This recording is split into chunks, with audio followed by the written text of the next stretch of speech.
Mis hermanos y mis hermanas,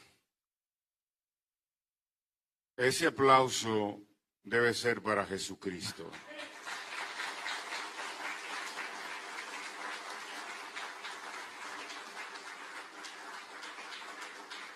Él es el Señor, Él es Dios.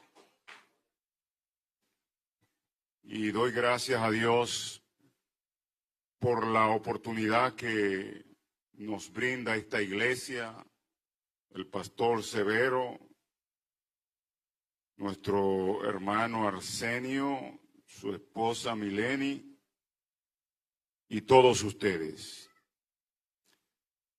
Hace un tiempo recuerdo que el que mañana se investirá como presidente, Donald Trump, estaba en un evento y como que lo estaban ensalzando mucho. Y él en ese evento público dijo, no. Jesucristo es el Señor. Jesucristo es el Señor. Jesucristo es el Señor. Jesucristo es el Señor. Ustedes saben que por poco lo matan. Y él dice que fue Dios que le preservó la vida. Y yo no voy a hablar de él, de Donald Trump. Ahora quiero decirle que hace un tiempo oí una profecía de una persona que dijo que Dios iba a permitir que Donald Trump gobernara estos últimos 4 años para preparar la iglesia.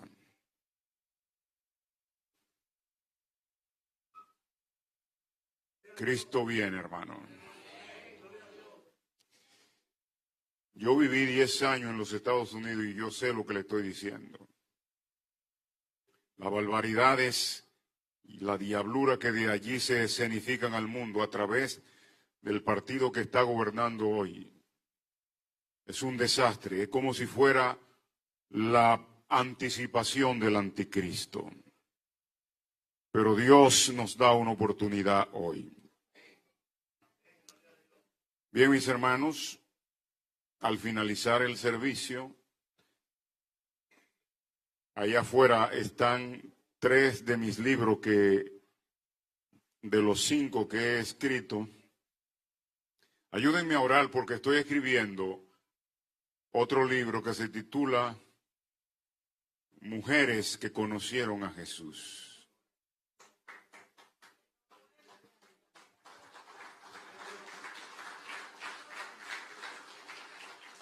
Debiera estar más adelantado, pero no sé si es la edad que me tiene un poco. Yo me siento que lo mejor de Dios para mi vida está por venir. Aleluya, gloria al Señor. Ahora, les invito a leer, hermano. ¿Sabe? Yo soy una persona que yo tengo un hijo, mis 3 hijos son expertos en cuestiones técnicas. Talí, que es pastor, yo pienso que es uno de los pastores más preparados que tiene no solamente las asambleas de Dios, sino el pueblo de Dios aquí en República Dominicana. Y él puede darme instrucciones de cómo usar muchas cosas. Pero una de las cosas que yo no dejo es mi Biblia. Yo tengo que leer mi Biblia no en el celular, sino en mi Biblia, porque quiero subrayarla. Y alguien estaba hablando en estos días acerca de los libros.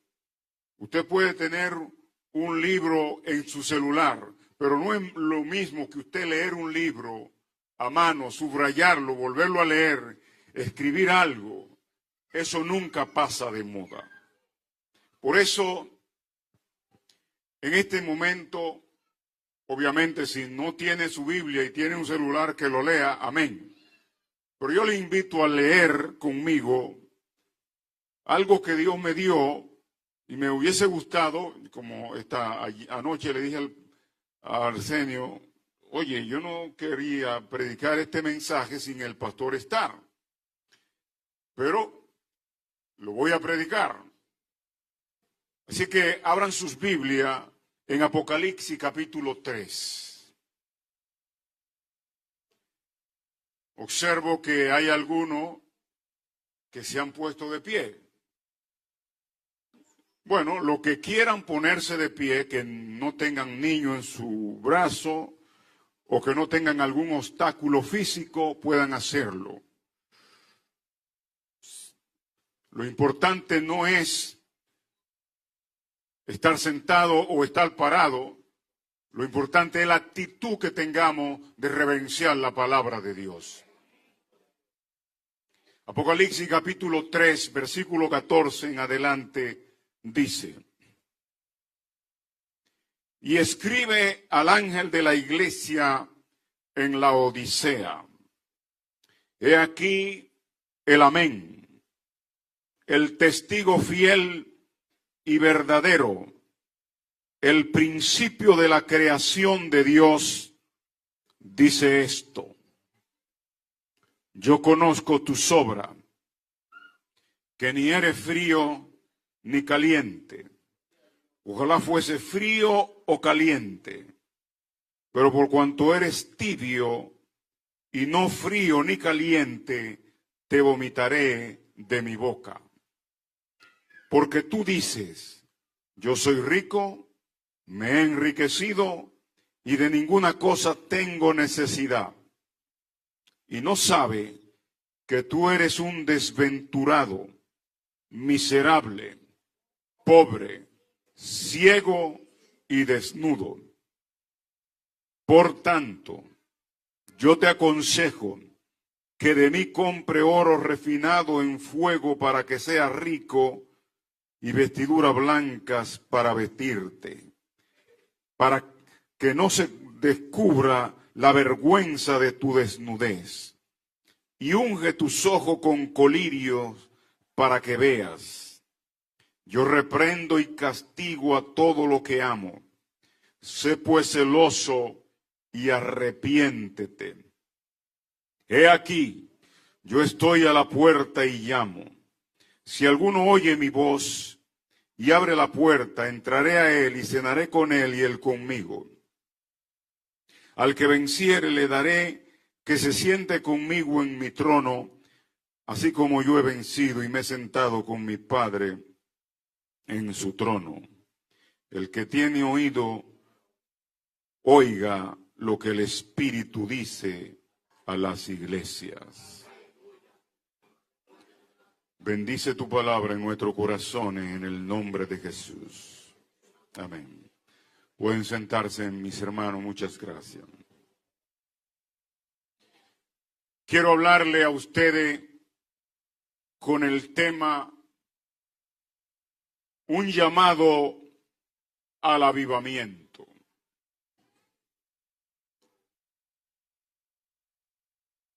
La palabra llamar significa clamar, convocar, implorar, vocear, etcétera. Todos nosotros a diario llamamos a alguien, a nuestros hijos, a nuestro cónyuge o a alguien al cual le queremos llamar la atención por algo o para algo. La palabra avivar es un verbo que tiene conexión con otros verbos. La palabra avivar significa activar, reanimar, reavivar, excitar. Y avivamiento no es más que pasar de un estado de aparente bienestar espiritual a un estado de fuego de intimidad con Dios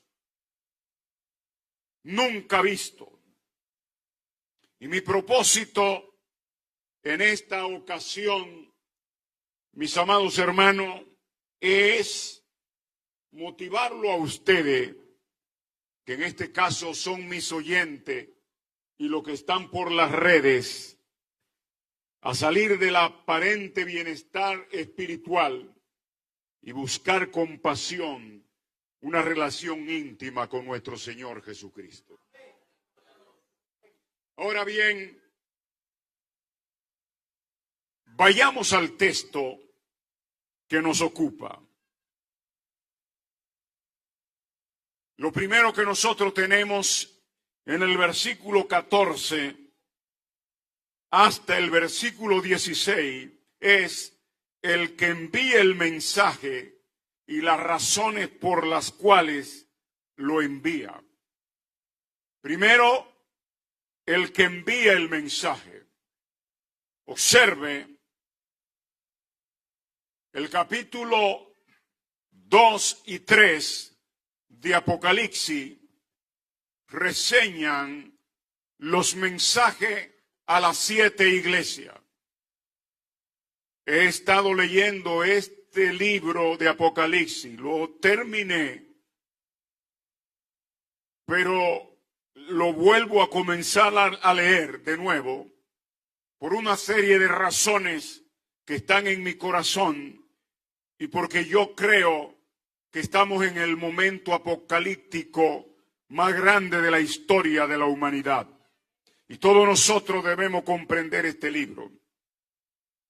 Algunas personas infieren que el Señor escribe 7 mensajes a 7 iglesias de Asia Menor con el objetivo de representar la iglesia de Cristo desde la edad apostólica hasta la traslación. E infieren que la Odisea es la iglesia que representa los últimos tiempos. Yo puedo estar de acuerdo en parte con esta declaración. Recuerdo cuando estudié Apocalipsis, Daniel y Apocalipsis, por allá por los años 1975 al 78, cuando estaba en el Instituto Bíblico Central, mis concepciones respecto a lo que recibí en ese tiempo han cambiado mucho. Yo creo que el mensaje a las 7 iglesias tiene vigencia para todos los tiempos y que todas las iglesias mencionadas aquí representan varias iglesias, puede ser aquí en Puerto Plata o en el mundo, que viven los estados que hay descrito en cada una de ellas. Ahora bien, observe que dice Cristo, escribe al ángel de la iglesia en la Odisea. En primer lugar, observe que dice al ángel. He leído también en varios libros de interpretación que el mensaje está dirigido a un ángel, no a un hombre. Yo particularmente no creo esta interpretación, porque entonces el Señor Jesucristo está responsabilizando de todas las cosas que acontecen en la iglesia a un ángel que depende de él. La palabra ángel significa mensajero. Y alguna vez se infiere la palabra ángel al individuo que Dios pone en un lugar para dirigir la iglesia. Entonces yo más bien creo que este mensaje fue dado por Cristo a través del apóstol Juan para llevarlo, en este caso, a la iglesia de la Odisea.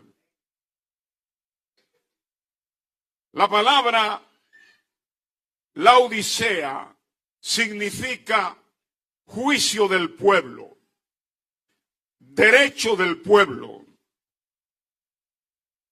Se le llamaba a la ciudad de Laodicea la ciudad de la componenda. Y esto tiene una relación con el mensaje, si ustedes lo observan. Fíjese que la palabra Laodicea significa juicio del pueblo, derecho del pueblo. Lo que infiere es que la iglesia de Laodicea dejó a un lado los principios bíblicos por los juicios que ellos estaban emitiendo.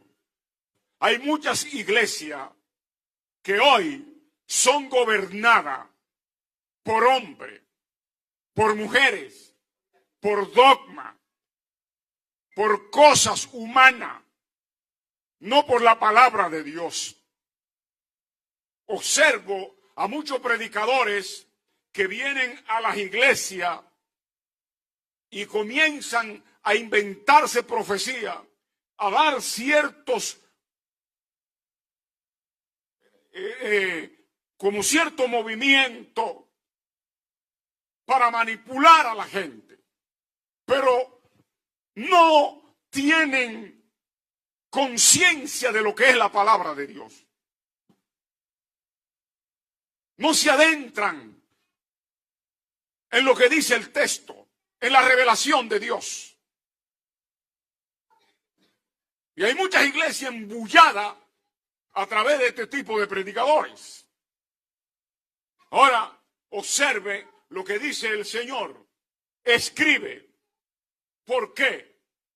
Porque la palabra hablada, como dice un adagio dominicano, se la lleva el viento, pero la escrita es un testamento. Juan escribe por allá, por el año 96 de nuestra era aproximadamente. O sea, hace 1900 y tantos años que estas palabras fueron escritas. El último libro escrito de la Biblia por el último apóstol, que no murió como los demás, porque antes de él ir a la isla de Patmos, según dice la tradición, el emperador lo llevó y lo tiró en una olla, en un caldero hirviendo de aceite. Y de repente el anciano se levanta del caldero. El emperador creía que bajo ningún concepto podía levantarse, porque una vez echado, porque así era una tradición en algunos de los escenarios romanos, que cuando echaban a alguien a hervir, inmediatamente la piel se le quitaba y no tenía la capacidad de levantarse.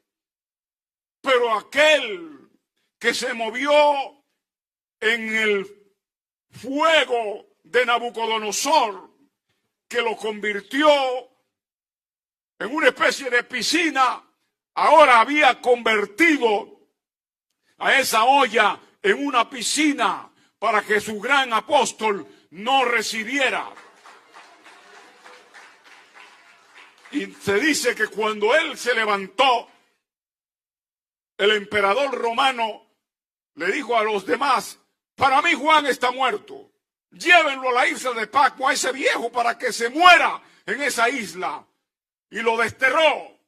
Pero allá en esa isla él recibe la descripción apocalíptica, y por eso nosotros estamos hablando. Escribe.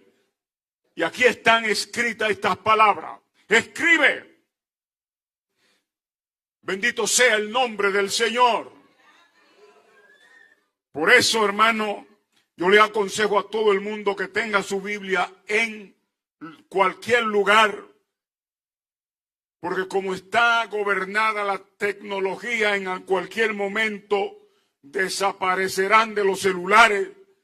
Pero si usted tiene la palabra escrita, pero si usted tiene la palabra aquí en la mente, pero si usted tiene la palabra en el corazón, nadie podrá borrarla de su vida.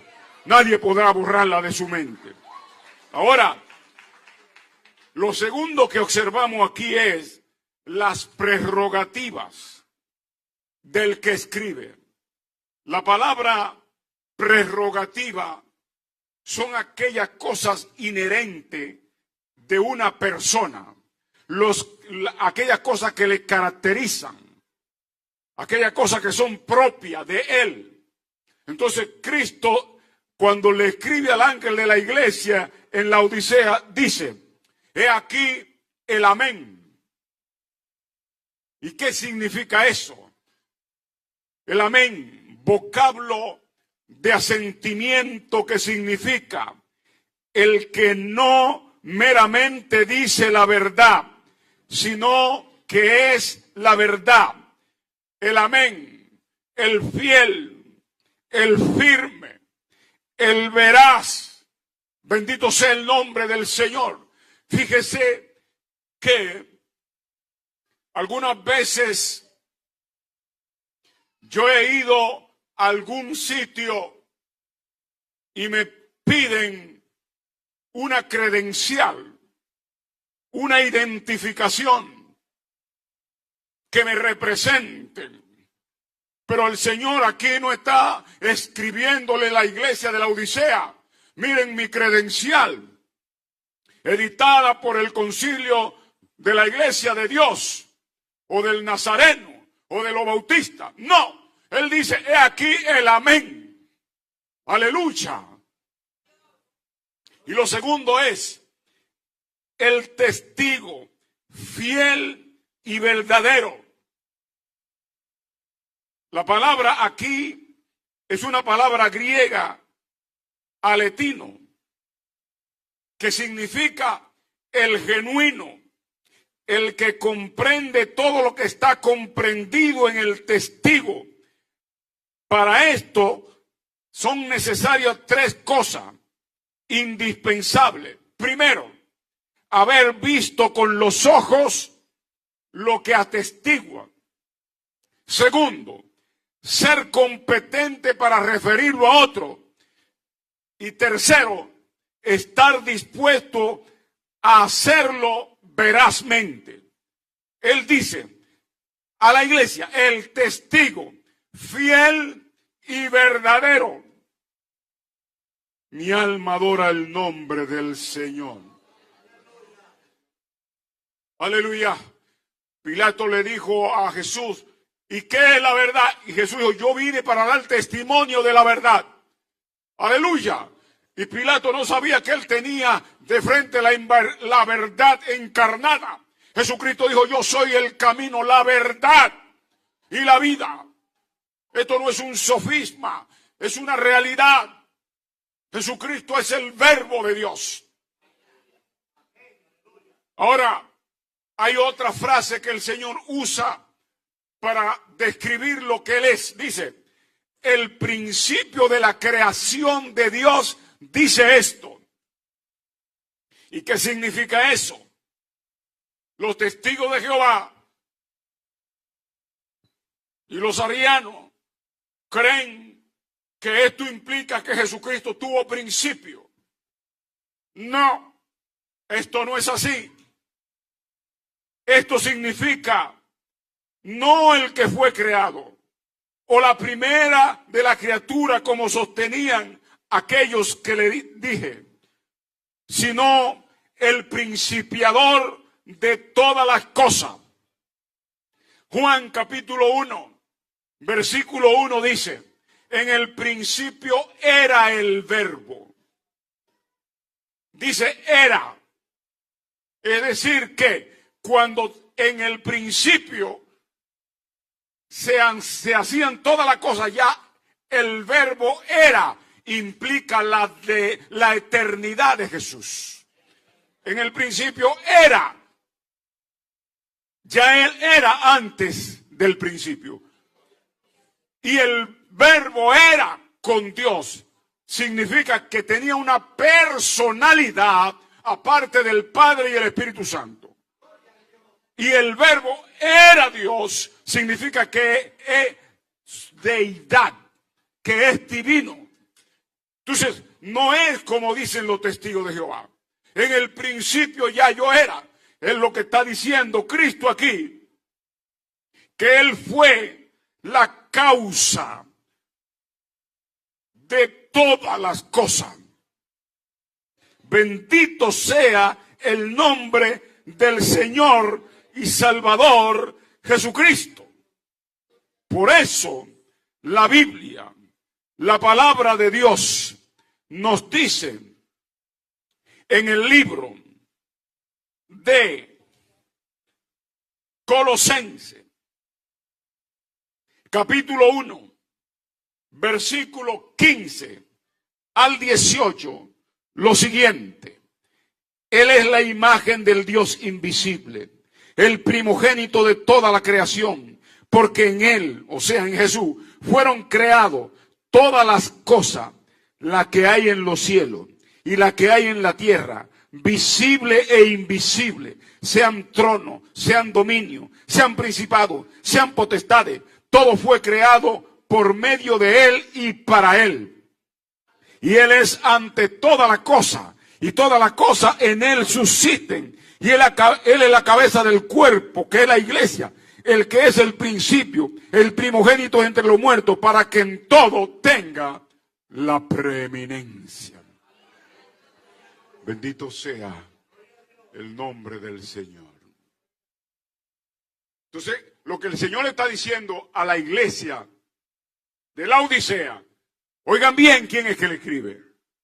El amén, el testigo fiel y verdadero, el principio de la creación de Dios, dice esto. ¿Y cuál es? ¿Qué es lo que dice el Señor? ¿Cuál es la causa? Dice el Señor: yo conozco. Mi alma adora el nombre del Señor. Yo conozco tus obras, que ni eres frío ni caliente. Y Él expresa una interjección que significa un movimiento del alma profundo. Ojalá fuese frío o caliente. Dice el Señor: yo conozco. Mis hermanos, Dios sabe quién soy yo. En el mes que entra voy a cumplir 53 años de servir al Señor. Y en el mes de marzo voy a cumplir 50 años de estar en el ministerio. Y mientras venía hacia acá caminando, después de estacionar el vehículo, yo venía diciéndole al Señor: Señor, yo no puedo serte infiel. Yo tengo que ser fiel hasta la muerte. Porque lo más importante en la vida cristiana no es cómo usted comienza, sino cómo usted termina. El pastor Arsenio estaba dando testimonio de un servidor, de su experiencia que tuvo con nosotros mientras yo pastoreaba aquí en Puerto Plata. Pero lo importante no es eso. Dios me libre traer vergüenza a su reino y traer vergüenza a mi familia o aquello que en una ocasión yo guié para los pies de Cristo. Ahora el Señor dice: yo conozco. Hay gente que han estado hasta 50 años viviendo una vida de hipocresía. Hay gente que están en la iglesia y nadie sabe quiénes son. Viven una vida doble. Son camaleónicos. Se adaptan a cualquier circunstancia. Y el Señor le dice a la iglesia: yo conozco. Él sabe qué voy yo a hacer después que termine de este mensaje. Él sabe lo que yo tengo planificado a distancia. Él sabe cuáles son los embrollos que yo tengo y lo que tú tienes y lo que usted tiene. Dice, yo conozco. Nosotros muchas veces nos cuidamos de que nadie sepa cualquier cosa de nuestra vida. Y no entendemos que hay un ojo que está mirándolo todo.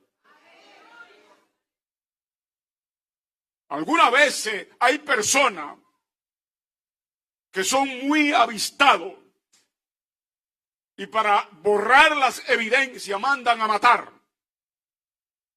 Lo hizo David con Uría Eteo, el esposo de Betsabé, con quien tuvo una relación. Y él creía que cuando Uría murió, ya todo se había esfumado. Hasta que el profeta Natán, en un momento determinado, una noche, Dios le muestra a David pecando. Y por eso, cuando Natán lo confronta, David escribe en el Salmo 139, ¿a dónde me iré de tu espíritu? ¿Y dónde me esconderé de tu presencia? En estos tiempos han estado matando muchos militares aquí en República Dominicana que saben muchas cosas que están haciendo algunos generales y algunos políticos, y entonces para querer encubrir matan a aquellos que lo vieron. Pero no podemos escondernos de aquel que está en el cielo, que sus ojos atalayan toda la tierra.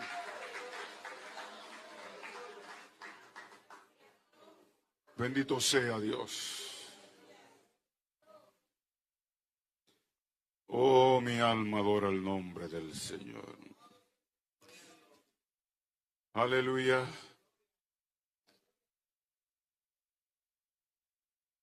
Yo ando por el mundo. Yo recuerdo una vez que estaba en Brasil, subiendo al piso 8 donde me hospedé, en un ascensor. Estaba solo. Mi mujer a una distancia de quizá 5.000 millas o más, porque ir a Brasil es más lejos que ir a España, aunque son dos continentes diferentes.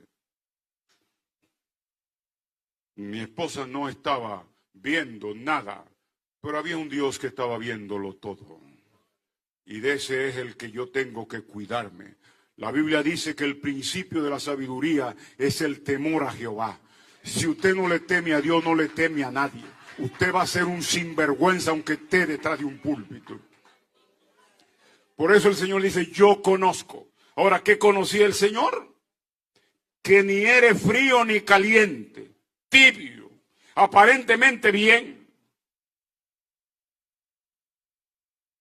Hay personas dentro de la iglesia, en estos 50 años que yo tengo de mi vida ministerial, yo fui presbítero de casi todo el Cibao cuando estaba aquí en Puerto Plata. Y ocupé 5 cargos en el Ejecutivo. Y hay personas de todo tipo en la iglesia, allantosos, que a cualquiera compran.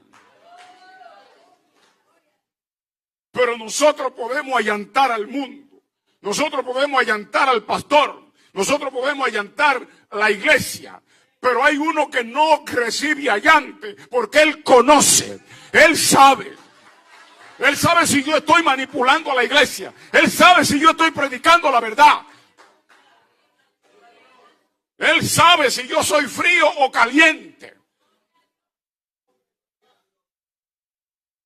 Y él dice, ojalá fuese frío o caliente, que esté en el mundo o que esté en la iglesia, pero no una vida media. Hermano, la Biblia dice que cuando Cristo venga, muchos le dirán, Señor, en tu nombre yo eché fuera demonios. Yo hice esto y yo hice lo otro. Y el Señor le dirá, nunca te conocí, apartado de mí, hacedores de iniquidad. ¿Qué significa la palabra? Nunca te conocí. Nunca te conocí como un hombre íntegro, como una mujer cristiana. Nunca te conocí. Tú eres un allantoso. Y es cierto que en un momento determinado los demonios se fueron, pero no por tu integridad, sino por la necesidad de aquel a quien tú le estabas echando fuera a los demonios. Y yo en mi misericordia lo liberé. Aleluya. Bendito sea el nombre del Señor. Ahora bien, entremos. ¿Cuál es la causa de la tibieza de la iglesia de Apocalipsis? Dice, porque tú dices, yo soy rico y me he enriquecido y de ninguna cosa tengo necesidad. Soy rico, me he enriquecido y no tengo necesidad de nada. Una iglesia engreída y arrogante espiritualmente. Este engreimiento era alimentado por sus riquezas materiales. La palabra no tengo necesidad aquí revela un extraordinario descuido, tranquilidad y pereza. La iglesia de la Odisea era la iglesia más rica que existía en el Asia Menor en ese tiempo. Se dice que la Odisea tuvo un terremoto. La Odisea estaba en Asia Menor. Ustedes saben que Roma gobernaba sobre tres continentes: Europa, Asia y África. Entonces, cuando la Odisea tuvo ese terremoto, Roma le ofreció ayuda. Y los laodicenses le dijeron, nosotros no necesitamos esa ayuda. Tenemos suficiente riqueza para reconstruir la ciudad. Y ese orgullo que había económica, social, dentro del contexto de la comunidad laodicense, se traspasó a la iglesia. Mucha riqueza, mucho dinero, muchos bienes materiales. No tengo necesidad de nada. No siempre el que tiene dinero está bien con Dios. No siempre el que es próspero aparentemente está bien con Dios. Porque yo conozco muchos prósperos de este gobierno y de otro gobierno. Fraudulentos, engañadores. Y a muchos el Señor se lo llevó porque yo no resisto que este hombre siga viviendo.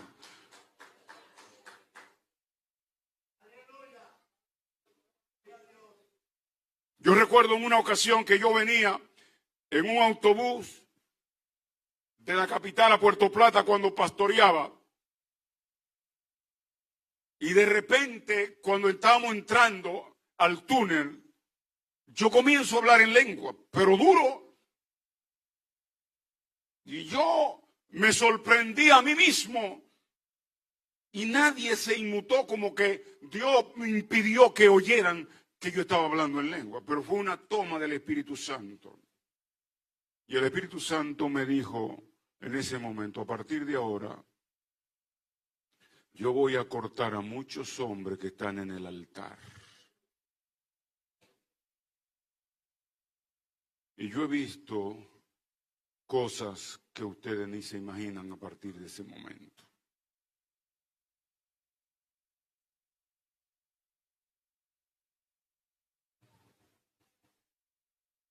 O sea que nosotros podemos llegar a un estado de autosuficiencia que creemos que lo tenemos todo.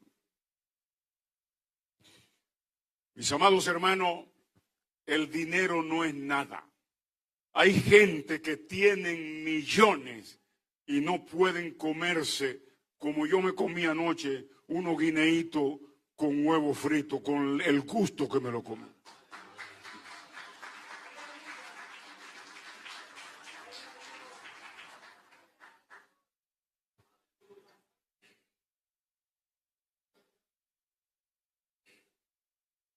Lo importante no es tener dinero, no es tener bienes. Es bueno tenerlo. Ahora, ayer hablaba con alguien mientras venía para acá, para Puerto Plata, de cómo invertir en el reino. Y ese alguien me decía, hay gente que tienen millones y millones y no dan nada. Hay gente dentro de la iglesia que pueden conseguir millones y cuando van a ofrendar siempre con una miseria, porque nunca cambian. Entonces, no es cuestión de tener. Y el Señor le dice en la iglesia, yo soy rico, me he enriquecido y de ninguna cosa tengo necesidad. Yo recuerdo cuando estudiaba aquí en el liceo, tenía dos profesores, un gnóstico y un yoga.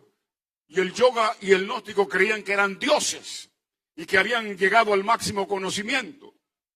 Tuve mucha confrontación con ellos allí.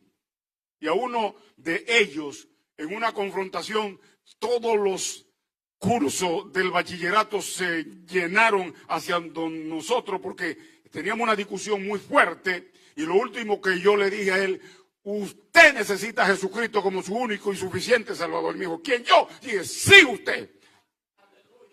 Nadie es tan autosuficiente para creerse que es un Dios. El único Dios es Dios. El único ser inmutable es Jesucristo. Aleluya. Alabado sea el nombre del Señor. Yo quiero decirle, mis amados hermanos, que el Señor demanda de nosotros nuestros diezmos y nuestra ofrenda, no porque Él tenga necesidad de eso, porque Él creó todas las cosas. En uno de los salmos habla de que Él es dueño de toda la bestia del campo y le dice al pueblo de Israel, si yo tuviera necesidad, yo te lo pediría a ti cuando yo fui el creador de todo. Durante 40 años Él hizo que lloviera maná en el desierto. No puede hacer eso Él con los siervos que predicamos el evangelio. Y no tengo necesidad. Ahora, miren lo que el Señor le dice. El Señor revela la ignorancia de esta iglesia. Y dice, y no sabe.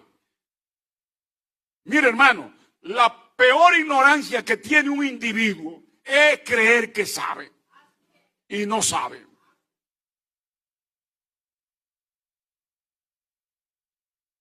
En una ocasión me invitaron una secretaria de un concilio que fui a la oficina, llegué de los Estados Unidos y me habló del COVID y la vacuna, cuáles los problemas y las dificultades. Entonces comencé a explicarle que tanto el COVID como la vacuna fueron creaciones humanas para matar. Y un individuo que se puso 3 dosis, que en la última por poco se muere, comenzó a hablar todas las barbaridades del mundo y a no dejarme hablar a mí. Y yo le dije a la secretaria, te explico después por qué este individuo cree que sabe y no deja hablar. Sin embargo, en estos días, ese individuo me llamó y me dijo, Alejandro, tú tenías razón. ¿Saben cuántos pastores de las Asambleas de Dios murieron por el efecto de la vacuna? Aquí en más de 35 y todavía están muriendo.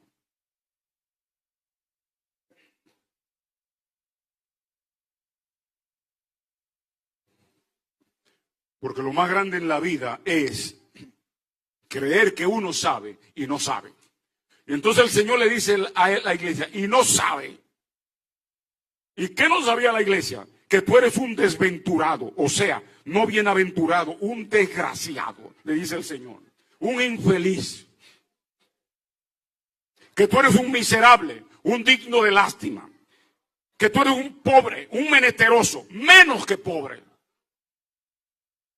Que tú eres un ciego. La peor desgracia es no ver la propia condición espiritual de uno. Y aparte de eso dice, desnudo, físicamente vestido, espiritualmente desnudo. Los laodicenses eran los mejores que se vestían, lana fina. Pero aquí dice el Señor, pobre, ciego, infeliz, desgraciado y desnudo. Aleluya. Muchas veces nos vestimos encopetadamente. Nos miramos a un espejo y creemos que somos la última Coca-Cola del desierto. Es bueno vestirse bien. No es bueno uno andar andrajoso. Pero hermano, ¿cómo está su vestimenta espiritual? ¿Cómo lo está mirando Dios a usted? ¿Cómo me está mirando Dios a mí? Ahora, después de describir esa realidad, el Señor viene y le da un consejo. Dice, por tanto. La palabra por tanto, versículo 18, es una palabra inferencial que conecta lo que se ha dicho anterior con lo que viene a continuación. Puesto que tú eres un pobre, un ciego, un desnudo, y aparte de eso está tibio. Por tanto, por todas esas condiciones, yo te aconsejo, dice el Señor, yo te aconsejo. Hay un adagio nuestro que dice, el que se lleva de consejo muere de viejo. Por eso hay muchos jóvenes que están muriendo, porque sus padres lo están aconsejando y ellos siguen de loco viejo. Con unos motores, tirando brinco y haciendo payasada. En estos días yo venía haciendo ejercicio por la carretera de Monterrío en Azua. Monterrío es una playa que hay en mi pueblo donde vivo y un bendito motorista viene haciendo pirueta y levantando la rueda de adelante y se dio un estrellón y yo seguí hacia adelante. Párate tú mismo.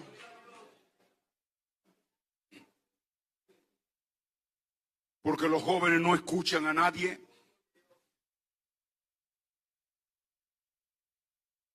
Ayer, cuando estaba estacionando el vehículo cerca donde mi hermano Siri, donde pernoté anoche, habían unos jóvenes tirando piedra y yo me acerqué a ellos y le dije que dejaran de tirar piedra porque iban a dañar algunos de los vehículos que estaban allí y comenzaron a salirme. Y comenzaron a correr y a hacer lo mismo. Y se llevaron de paro a una pasola. Y comenzaron a decir, mira lo que estaba diciendo el Señor ahora. O sea, hermano, un viejo ministro me dijo a mí, es bueno aprender de la experiencia de otro. No permita tú pasar por esa experiencia. Yo no quisiera que por estar yo de loco viejo llevarme a un mundo por delante. Y Jesús le dice, yo te aconsejo.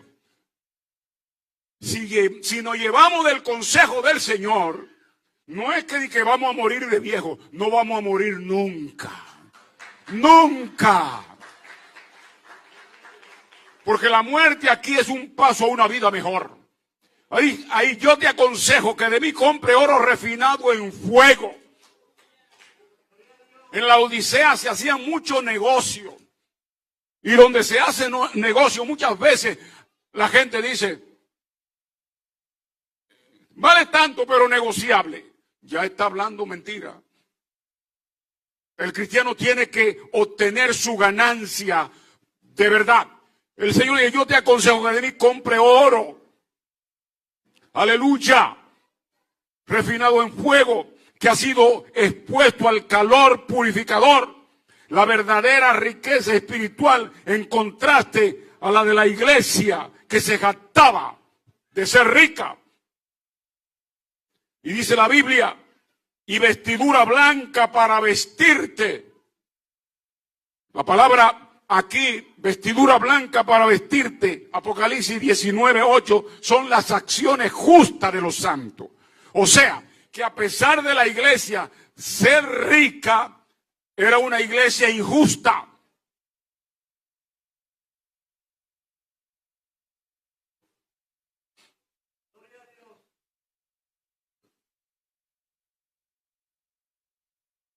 Hermano, yo voy a darle un testimonio que me pasó a mí pastoreando una iglesia.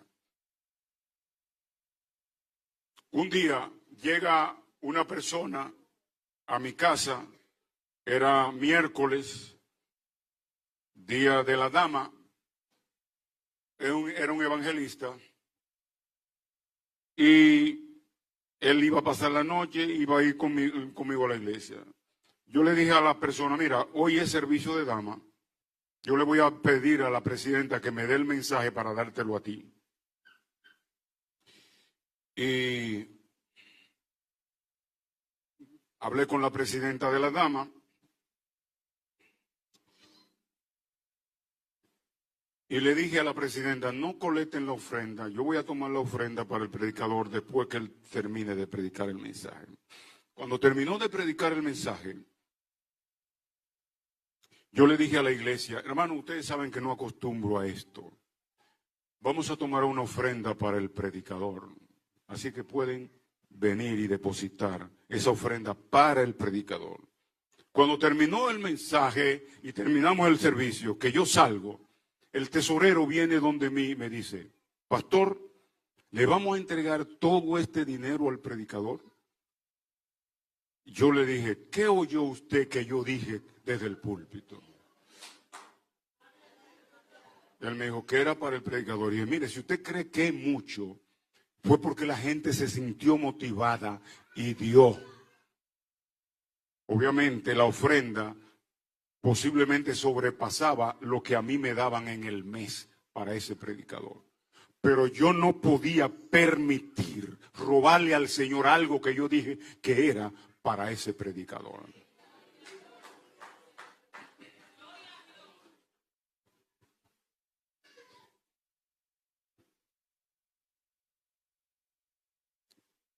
Bendito Dios. Aleluya. Aleluya. Aleluya, aleluya, aleluya. Y ustedes me dirán, ¿y por qué digo esto?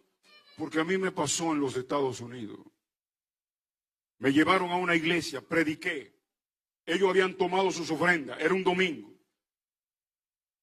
Y Dios revolucionó la iglesia ese día. Al terminar, la persona que dijo, vamos a tomar una ofrenda ahora para el predicador. Cuando salí,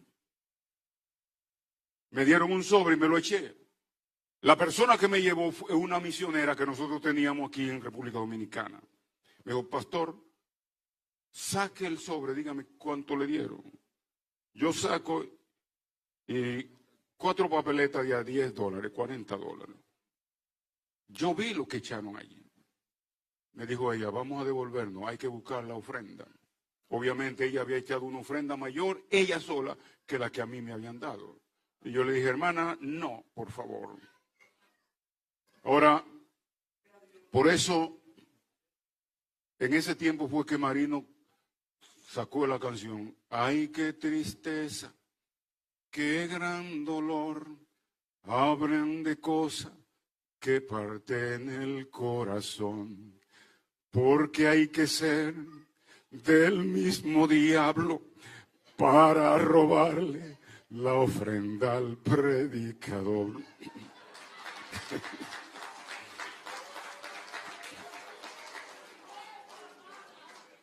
Hermano, lo que estoy diciendo no lo estoy diciendo por nada. Lo estoy diciendo porque esta iglesia parece que era una ladrona.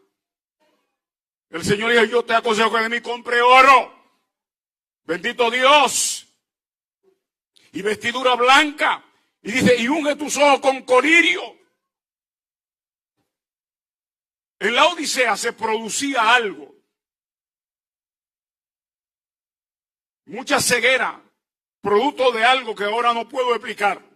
Entonces, fabricaban un colirio que antes de hacer efecto causaba un picor en la vista. Y el Señor le dice, yo quiero que tú salgas del estado donde está, del problema que está. Pero unge tus ojos con colirio para que vea. Y el colirio que él está ofreciendo no es el que se fabricaba allí, sino el poder del Espíritu Santo que ellos habían echado por la borda. La iglesia debe de ser dirigida por el Espíritu Santo. El Señor no solamente le está hablando aquí a mí, sino a cada uno individual, porque cada uno de nosotros sabe cuál es su propia condición delante del Señor. Mire, hermano, hay gente que sufre en la iglesia de astigmatismo, de glaucoma o de cualquier otro problema visual. El Señor quiere sanar nuestra vista. Bendito sea el nombre del Señor. Aleluya. Imagínate, Edison, que tú fueras ciego, que tú no pudieras ver, contemplar la hermosura de esta mujer con la cual tú te casaste. Una desgracia más grande que pudiera pasar un ser humano.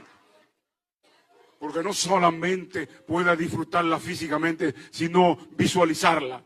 Ahora, si la desgracia, si para un ser humano la desgracia es esa, ¿qué será para un cristiano cuya vista espiritual esté totalmente nublada y no pueda contemplar la hermosura de Jehová e inquirir en su santo templo?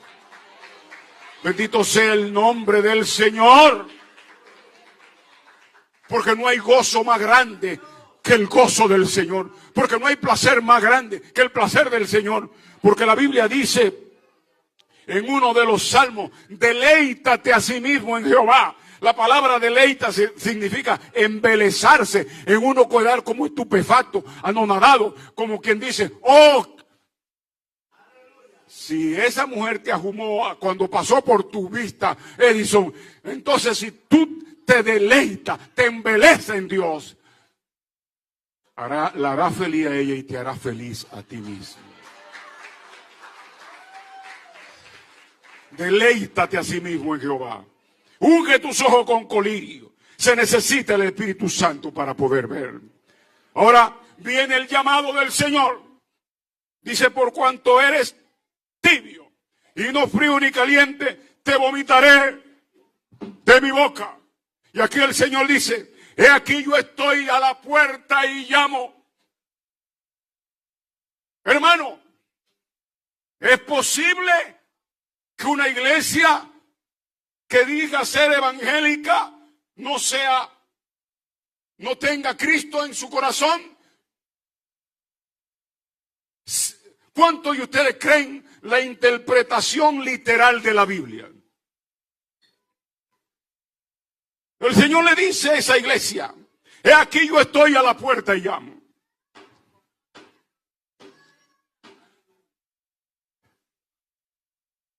¿Por qué se lo dice? Pero el Señor está tocando no solamente la puerta de una iglesia, sino la puerta de cada corazón. Él está a punto de vomitar. Cuando una persona tiene una revoltura en el estómago, si no arroja lo que tiene, eso le causa la muerte.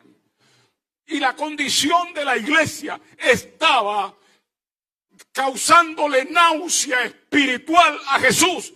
Y él dice, yo estoy a punto de vomitarte, pero mi misericordia está aquí y yo estoy a la puerta y llamo. La iglesia lo ha tirado afuera, pero el Señor está a la puerta de la iglesia, tocando, a la puerta del corazón, tocando. ¡Oh, gloria a Dios! Toca. Y lo importante no es el toque. Lo más trágico es si él deja de tocar.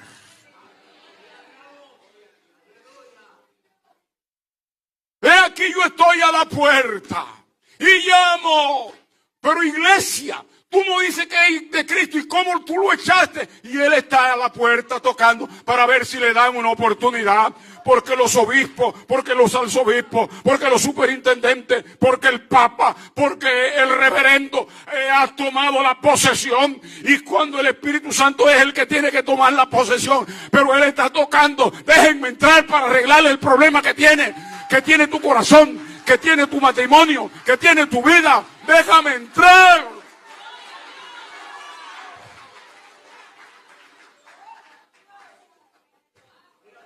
Llegará un momento que ese toque cesará. ¿Acuerdan la Sulamita? Capítulo 1, 2, 3 de Cantares. He aquí yo estoy a la puerta y llamo. Abre, amada mía, esposa mía.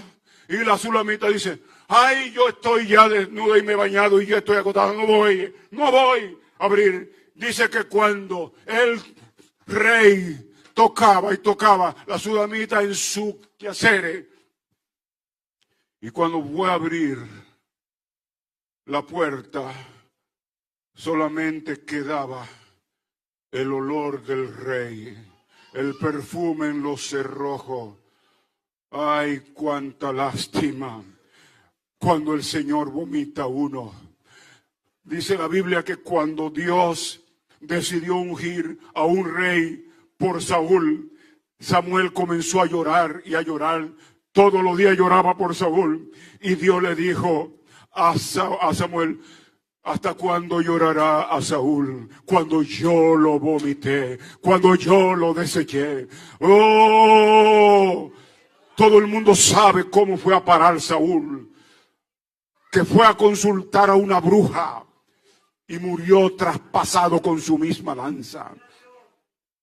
Desesperado, loco, porque el Señor lo desechó y no hubo una oportunidad. Cuando el Señor desecha, Dios tenga misericordia de nosotros.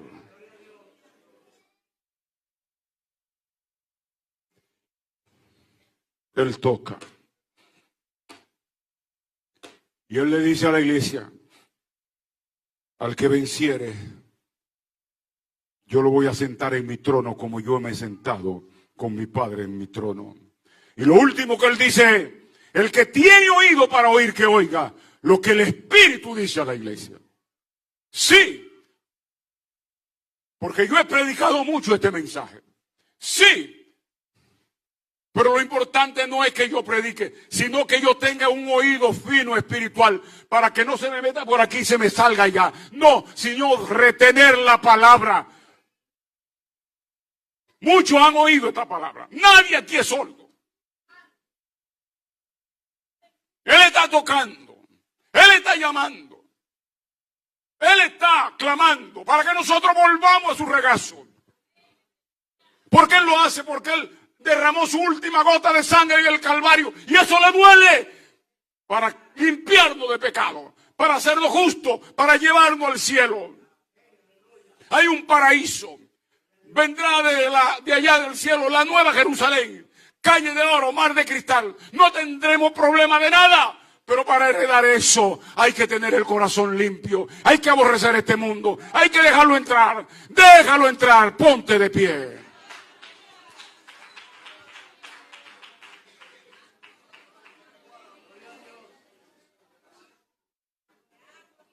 Si aquí hay algún amigo que todavía no ha conocido al Señor, tiene que dejar entrar al Señor Jesucristo para ser salvo. Diga conmigo, Padre.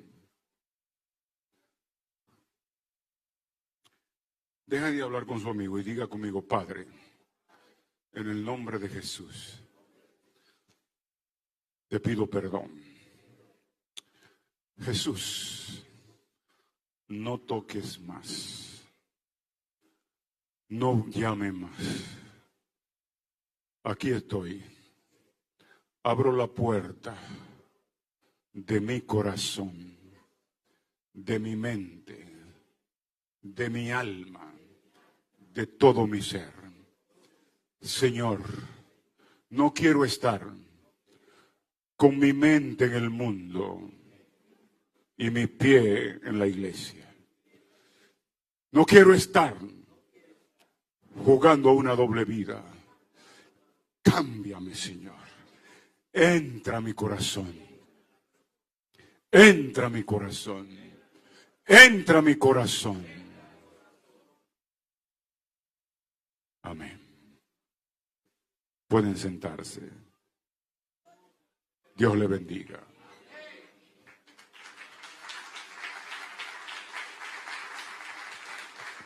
Aleluya, gloria al nombre de Jesús. Si es para Cristo, déselo más fuerte, porque Él se lo merece. Alabado sea el nombre de Dios. Aleluya. Bendecimos el nombre del Señor. Bendecimos a nuestro pastor Jerónimo. Aleluya, gloria al nombre.